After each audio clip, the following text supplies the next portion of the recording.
and welcome to Real Life Matters with Sandra. I have a very talented lady with me today, and I'm going to ask her to introduce herself. Thank you. Good evening and welcome. My name is Dionne Shand and I am the founder of Voice in Ministries. It's good to be here. Sandra, thank you for inviting me. You're welcome. You're welcome. You're so talented. I've listened to you for many years now. And I each time I listen to you, I'm just like, I wish I could just be like that. So when you talk about Voice in Ministries, what do you mean by that? And how did you start? Well, Voice in Ministries is a resource for worship leaders who want to train their voice and develop their voice for when they're leading singing. I would say I started voice coaching for more like a hobby back in the 90s. So quite a few years now, maybe over 20 years ago. And so I started doing that in my house, first of all. But it wasn't something I was seriously looking into. And then I moved from London up to Luton. Originally, it was called SOS Vocal Training. And I just put up one little page. Back in the days, it wouldn't have been flashy and how websites look now. It would have been like, one page with probably lots of text and one or two pictures. But I found that the most people that were contacting me was from church. Just like everybody that seemed to be coming through that my website was from church. Now, when I started out, there wasn't a lot of voice coaching for worship leaders. Not even here in the UK. I mean, there's dozens of them. I mean, there's lots all over the place. People are doing it now. But when I started out, there was hardly anyone that was doing it. You could type in Christian voice coach, and you just about got 10 on the first page, and most of them would have been in the US anyway. There was hardly any here in the UK. Anyway, so with that in mind, I wrestled with it for a little while, because I know my argument was, I suppose, that, but Lord, if I work with pop voices, pop singers, rock and musical theatre, that's quite a big audience.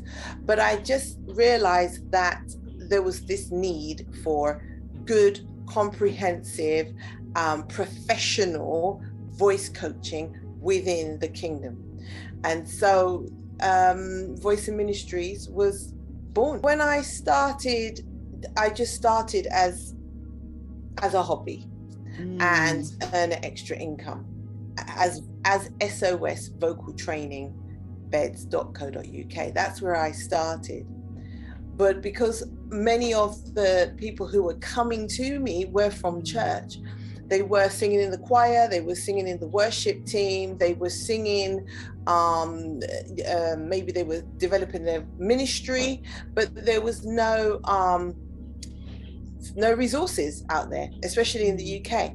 And what I found from my research, especially of those who were in the UK, is that there was very nobody was trained to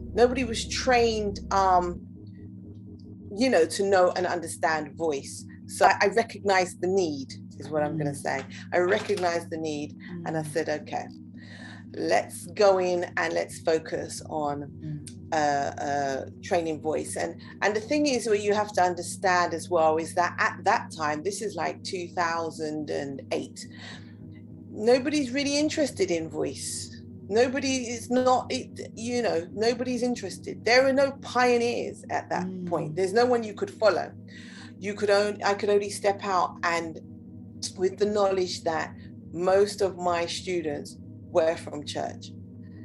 So there were no studies, or there was no precedence.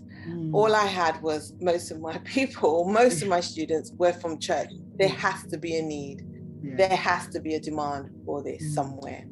And certainly over the years, especially in the last 5 years, I'm going to say 5-6 years, there has been I say more and more, and I wouldn't say an explosion, but definitely more recognition in the kingdom that there needs to be good voice training. Yes. Yeah. So did you train? Yeah. Were you trained yourself to be a voice coach, or did you self-train yourself? How did you get into it to start with? Initially, I'm going to say I self-trained. Right. Now, as a qualified vocal first aider, you know, I'm not sure there's a thing called self-training in singing. Yeah, because at some point you have to work with somebody, especially if you don't know anything about vocal anatomy. So coming out of church, especially Pentecostal church, my influence or my what's the word? What was it? My environment or the culture when it comes to singing would have been sing confidently even if you're doing it wrong. And I always said to myself, well, you can't sing confidently if you're doing it wrong. You can't do it. It doesn't make no sense. Like if you're doing it wrong, there's no way you're going to do it confidently. Yeah. Because if you're doing it wrong, you're only hurting your voice. You're going to lose your voice. You're only damaging your voice. You're changing its tone. You're just causing discomfort to yourself. So when I started, I started with that kind of attitude, I suppose, which is I'll kind of train myself. I don't need anyone, sort of.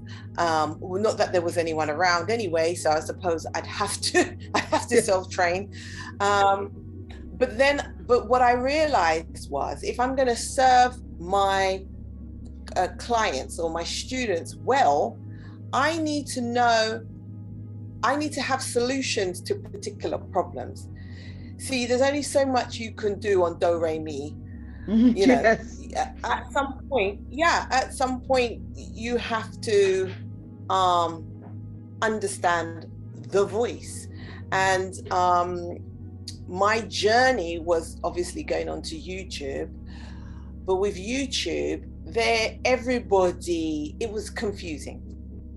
It was very confusing because everybody's got their own method, their own way, their own pedagogue, everybody's got their own little thing going on. And and who is right? Who is right?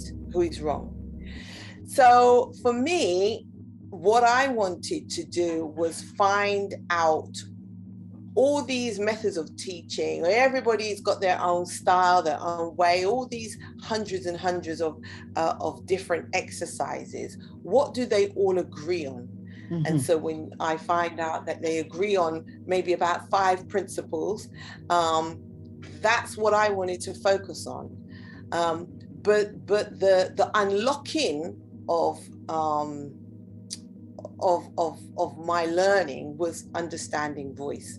Understanding the anatomy itself, the anatomical structure of the larynx, and and it's different components and what they do when you're belting, or they do when you're sirening, or you're trying to hit a high note or something without straining. So I think that was the key that unlocked it for me.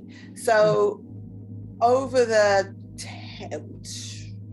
years since I've started, I've kind of been doing always my own CPD, my own continual professional development. So I have done Estelle, I've done complete vocal technique where I was one of their test singers. I did a post, it's equivalent to a postgraduate course in vocal anatomy. So I learned about the voice, the anatomy. And last year I qualified as a vocal first aider. Oh, well done. And I'm looking to go on to either vocal health practitioner or some other form of maybe a degree or something, or a postgraduate certificate or something. So I've been looking around, just trying to see what works for me. Can I afford it? Some of them can be quite pricey. Yeah, some of them can be quite pricey. So and also not every course, like there are courses out there you can do, but not every course actually qualify for bursary or things like that when it comes to voice. So that's where some of them don't qualify at all. So so it's not just about having the gift to be able to sing. You've got to obviously be able to know how to use your voice so that you don't strain it, you don't break it, you don't hurt it, and all those things that you talked about. Exactly. Yeah, definitely. So if I wanted to, so if we have people that are looking to train their voice and that, how can they reach you? How can they reach you to help? Do you do that on one-on-one basis, or how do you do it? Yeah, it's one-on-one nowadays because of COVID and Corona and social distancing and all this stuff. Most of it is online. But yeah, I do one-on-one. I do groups, I do workshops. Like if churches want me to come out and work with their team, then I'll come out and work with the team, and we can do a whole program, or we can just do a couple of hours on a Saturday. It's really my courses, I try to tailor make them to the individual or the group or the church and what the church is looking for. So really people would need to just go to my website and contact me there, or they can go to my network page, which is Linktree/voice in ministry.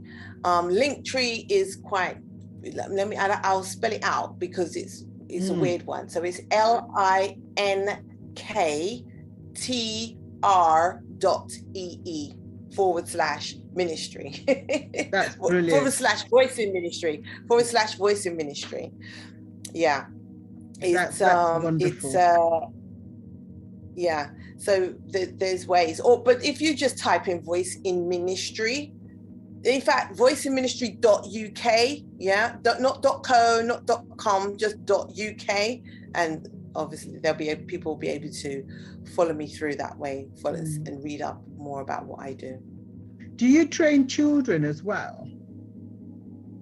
Or I do train just children. Adults? No, I do. Young people, really from about, I don't like to take them too young, but really from about GCSE age and onwards.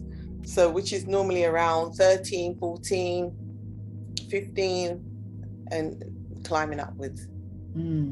That's good. Thank you. So I know also that you're a choir master, or is it mistress? I'm not quite sure which one is the politically correct here. Is it choir master or choir mistress? Which one is it? Choir person, non-binary choir person. No. I identify as a woman. Thank you. Okay. Praise the Lord. So tell us about that then. Yeah. As you know, I do the Luton Gospel Choir. And I'm hoping that we can restart after COVID, because we've got a couple of we've been invited to an event, and also I work in my church with the choir in my church. But our choir in our church normally just comes together around Christmas time, or special events like Easter, but mainly Christmas time. So I am the choir director at Luton Gospel Choir, and I'm the choir director for my church choir, St. Hugh's Church Choir as well. Gosh, you've got your hands full there, doing all of these things and being a parent as well. Where do you find that time? I don't.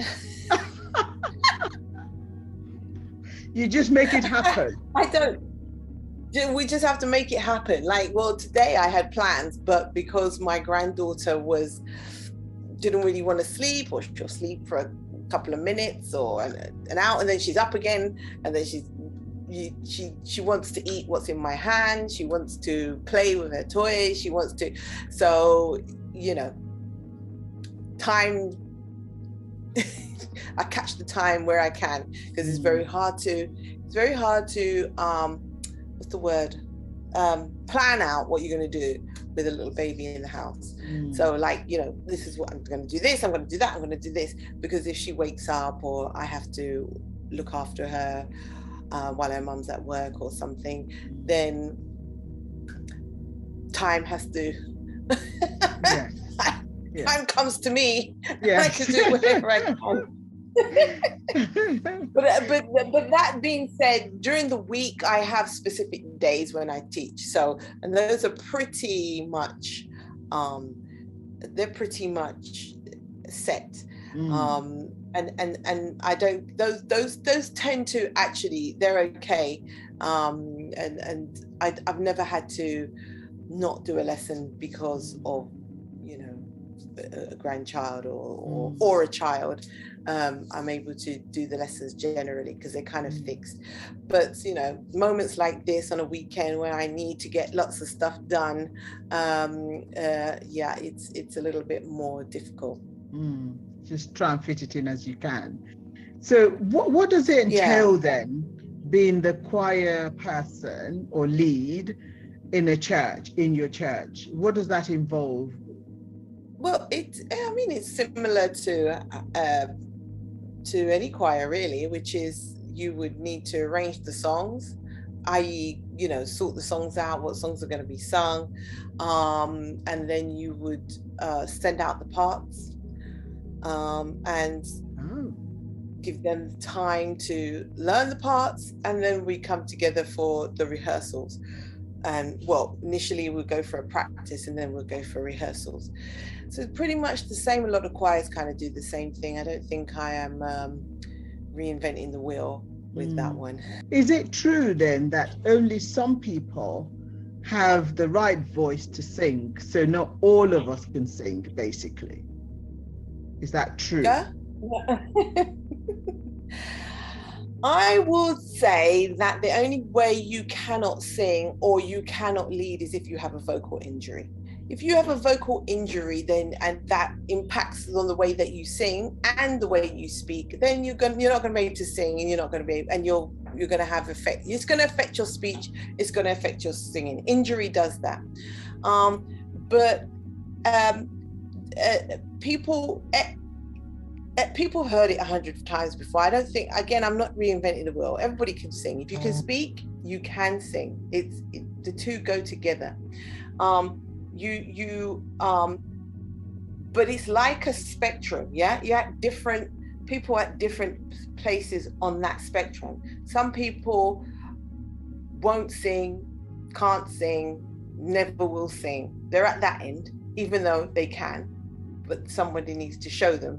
And then you've got those at the other end who were born singing, could sing every note on the keyboard, every note on the scale, and seem to just have maybe that inbuilt ability. So it's like a spectrum, and then probably most people come in the middle somewhere. You know, they kind of sing, they'll grab the mic, do a little bit of karaoke or something like that, and call it a day.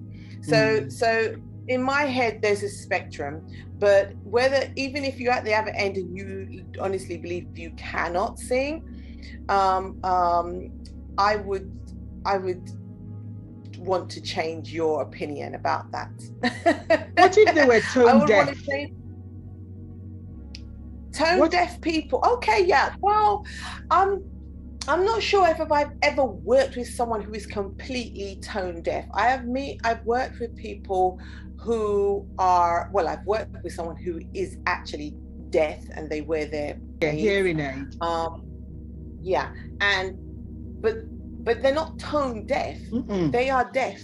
Yeah. That there's a difference. Yeah. Yes. So I've worked with someone someone before, and helped him in terms of tuning his ear and feeling what a pitch sounds like, or feeling what the music sounds like, and helping him to find his voice so that he can sing. I've worked with someone who has cleft palate. Mm-hmm. And if they have a cleft palate, for those who don't know, is someone who's got a hole in the roof of their mouth. So a lot of the noise, or a lot of the sound, escapes through the nose. So when they're singing, you still got sound escaping through the nose. Now, there's not so much you can do about that, yeah, but I managed to work with the person, because you're getting them to listen harder. Mm-hmm. You're getting them to pay attention to what they are singing or what they can hear. So yeah, I've worked with people with varying degrees of oral skills. Some can hear very well, and some, you know, they just have it in them innately. Oh, that's wonderful, that you're able to, you know, basically try and support whatever gifts they have.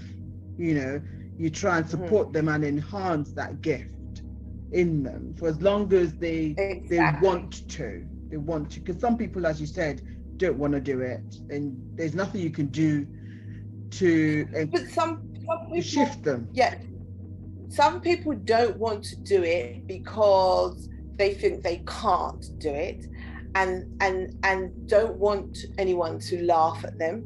They don't want to be ridiculed. They don't want to be told shut up or any of that sort of stuff.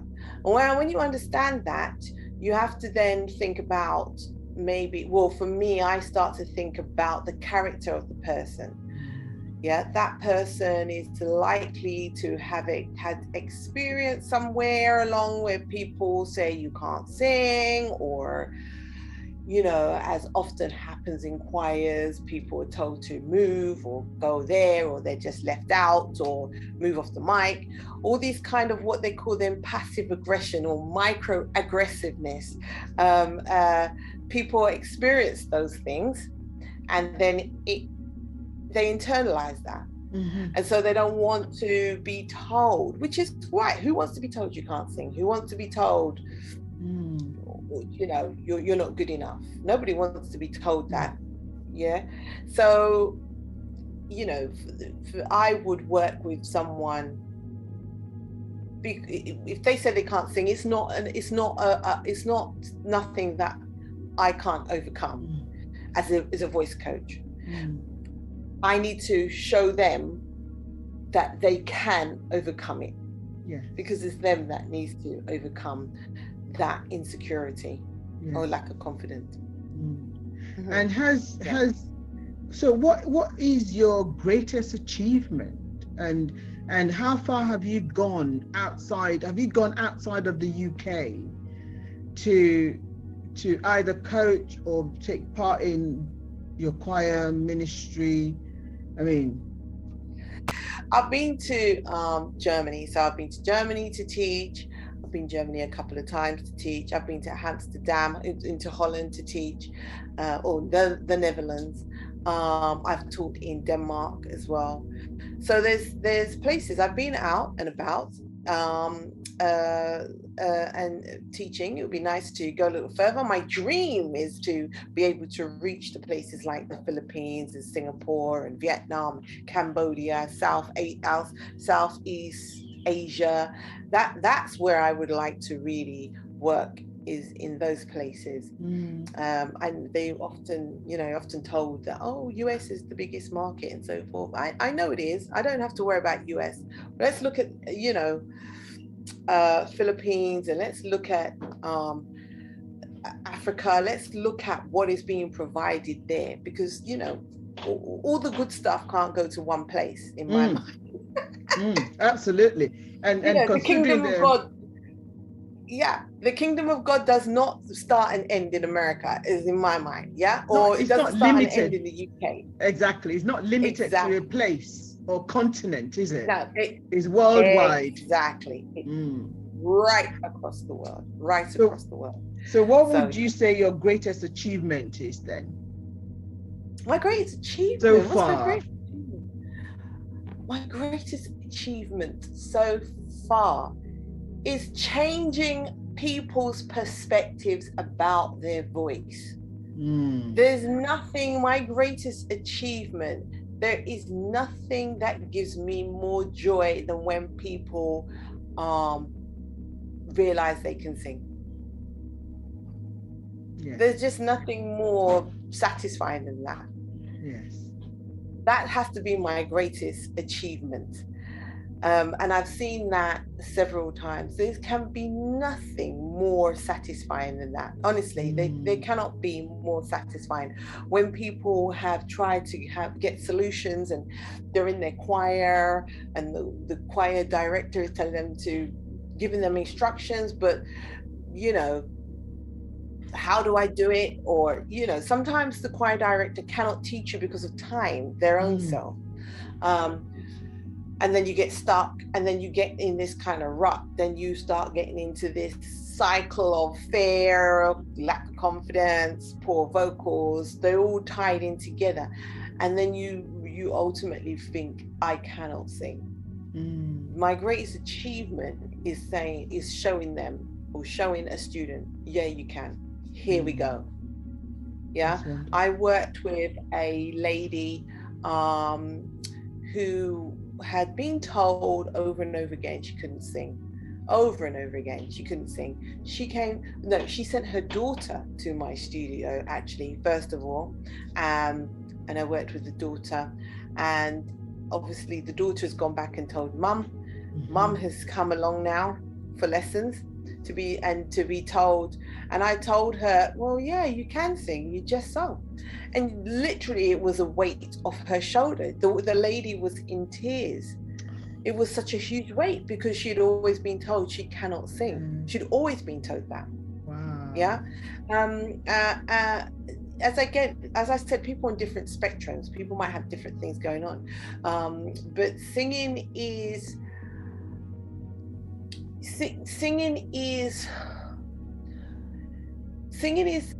voice box is the same regardless. There is nobody has no extra special voice box. The voice box is the voice box. The larynx is the larynx. By design, it stays the same regardless of who you are and where you come from.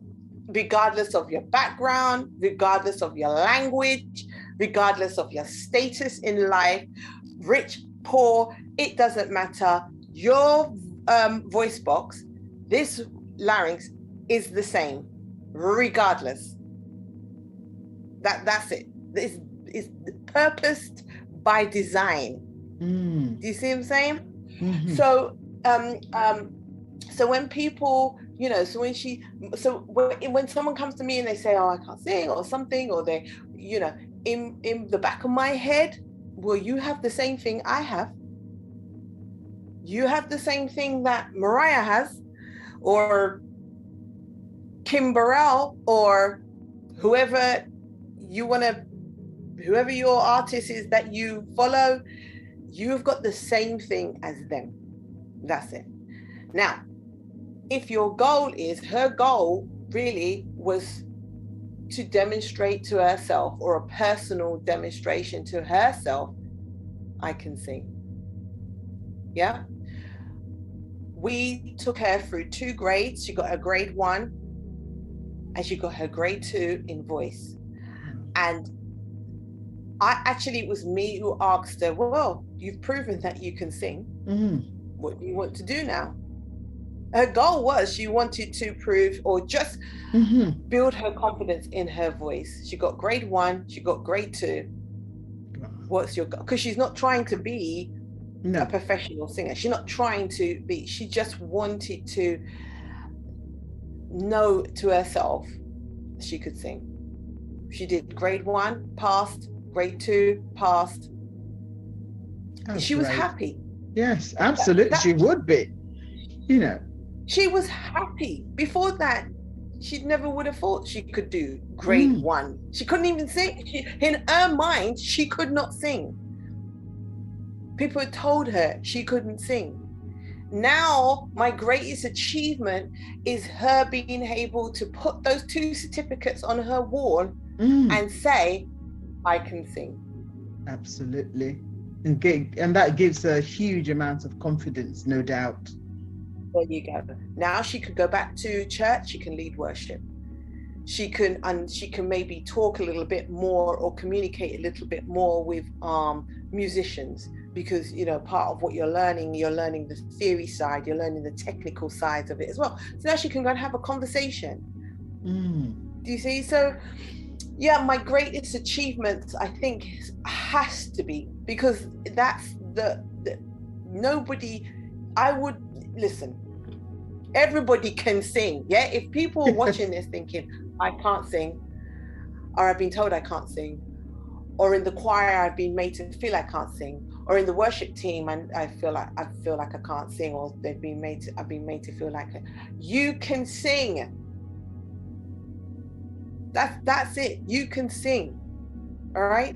You might, at the moment, you might need some work and some training, but so what? That's fine. That's the same with any discipline. If you don't know something about something, what do? You go and learn. You go to college, you go and learn it, you go and find out about it, you go and study it, or you know what I mean? People go on to make a career out of what they study. They have a passion or a heart for something, they go on and make a career out of it. You might not be making a career, but if you want to learn something, you've got to study it. And immediately people might think to themselves, study to show thyself approved. Yes, study to show yourself approved. Yeah, but actually, biblically, all the musicians and singers, all of them were trained. See, when we go into 2 Chronicles and we read in 2 Chronicles, it shows us how the Levites, or the Levitical priests, priesthood, how they were established, how those musicians were set up. And it wasn't that they could just walk in, they couldn't just walk up to the choir. But when we look at the biblical blueprint of how that was, nobody, not anybody could do that. Like, training has its place. If you're going to be a worship leader, if you're going to be on the worship team, if you're going to be in the choir, the mindset shouldn't be, I just want to sing. The mindset should be understanding the ministry and what it means. And if you understand the ministry, its role, what it means, you will look after your voice. You will get training. You will dig into it deeper. And in your view, what's the role of the ministry then in a church, or the choir or the ministry group? What's their role? Their role is to, the line that came to me was get God's attention. But actually, they're the ones that are at the forefront. They are the ones that should be presenting the people before the Lord. Let me tell you. Okay, so let me tell you what I'm thinking and where I'm thinking about that. I'm thinking about when the singers went out in the army before the enemy heard the voice of the singers before they even saw the soldiers. That's the way I like to look at it. They heard the voice of the singers coming. Such a terrible sound, as they say. God is terrible. That means how he's mighty. So when they would have heard the singer's voice go out first before the army. So our role is to go out there first, so that the enemy can hear and tremble and know that we are we understand. We understand the power of worship.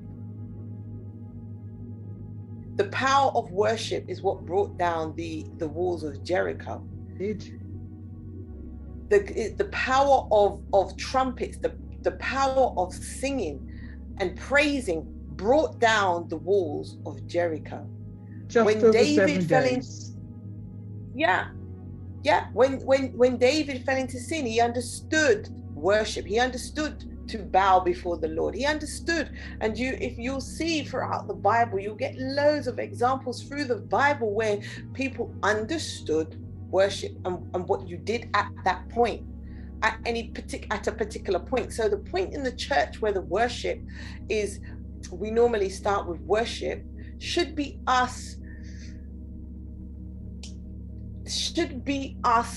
preparing the hearts of the people for going into the heat of the battle first, so that people's hearts can open up, so God can come and sit and inhabit our praises and begin to work into the hearts of people. We are at the forefront. We're right at the forefront. We're right at the fire. So if we don't understand that, then we're only just singing. So, I'm going to say, don't hold back. Don't hold back. It's a new year. It's 2022. Don't hold back. Don't hold your voice back because you're worried about what people might say or might not say. Don't hold your voice back. I can tell people, I also was told, oh, you can't sing, or you're this and this and that. Yeah. So I know I'm not talking from other people's experiences. Like when students share their story with me, I'm not talking from their experience. I'm talking from my own experience as well, and how demoralizing that can be, you know? So I went out there and learned for myself, or studied and drew in more, drawing more, speak to God and have that conversation. And when we I start the session, and I'm making sure we're praying before that we start the session. God, what do you want me to teach, and what do you want the student to hear and understand about voice? Do you see what I mean?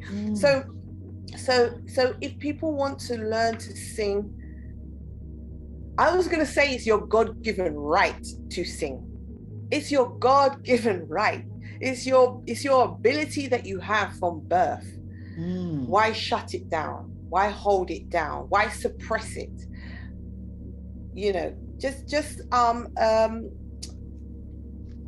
Just release your voice. Release your voice. And what I want to say to people is that actually I'm building a lot of resources as well. I'm trying to compile a lot of resources. So if so do get in touch and do feel free to subscribe or download some of the free resources that I have available to worship leaders, and I'm also growing a YouTube channel as well, so people can subscribe there subscribe and support the YouTube channel. Oh, great. I could listen to you for a very long time, and I know that you've got quite a lot on, and I would just say at this point that, just say thank you so much, Dionne, for, finding that time. I know your schedule is really tight, but I'm so grateful that you could find time to talk to me today. And I would just say to our viewers, please share this discussion. It might help you, it might help your friends, it might help your church, it might help the people that you know. And also you might even want to get in touch with Dionne and see how you could also unlock that gift that you've been given, so that you can also be confident in how you sing, and knowing how to do it properly. Yeah, and I, wish you all the very best in 2022 and beyond. Yes, thank you very much. Hopefully we can get back on track with all this COVID malarkey. Once it's gone, we can return to where we were before, and just pray that it grows and grows and grows. So thank you for your time, and we'll chat soon.